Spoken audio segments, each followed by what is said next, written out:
Welcome to G.A.B. A stands for amateur artist. Today, I'm gonna talk about all the watercolor palette that I used to own, and also you're gonna see a lot of this and that. On to the video. So the first watercolor palette was a gift from my aunt. It's really big, actually. It's like I think it was the biggest watercolor palette I own. So it's not really a palette. It's like you have tubes in them. It's just a container that's big, and like in there, my favorite color was this green color. I remember squeezing the f out of it. A few years before that, my other aunt gave me a watercolor palette as a gift for my birthday.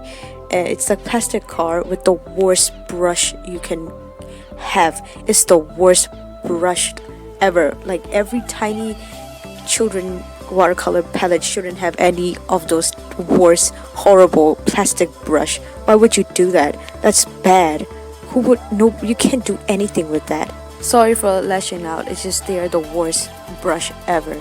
But anyway, my third watercolor palette was a gift from my father. I was at a water festival competition at a shopping mall, yes, and then my father realized that I don't have watercolor palette, so he ran in there and got me this one, and I still have it. Surprise, surprise.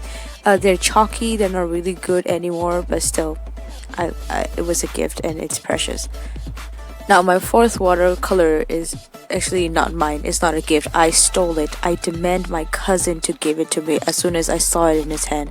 I wanted it. I needed it because this watercolor palette is different from anything I've ever seen. It can fold, and that's the whole point.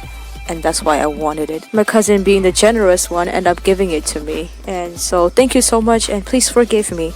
I was young, naive, and selfish.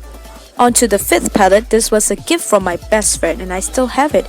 So during that time I was so into watercoloring. Like I was in a mood to do watercolor. I just want to do watercolor. And so she gave me this palette. She didn't use it anymore, so she was like, hey, since you want to do watercolor, here, take it. And you can see it's really dirty because I've been using it for a long time. And I had great memory using this watercolor palette. And the sixth watercolor palette is a tiny watercolor palette. I bought it in the border of my country and India, and I still have it. So this was the one I bought for myself, and I had a great time using it too. Last but not least, my seventh watercolor palette, the one that I'm currently using right here, right now. I bought this during Christmas using my mother's money. Actually, I bought it for myself using my mom's money. I pay it back, so don't worry. And thank you for watching my watercolor palette and stuff. And I post every Monday, and thank you so much for watching my video. Have a nice day. Bye!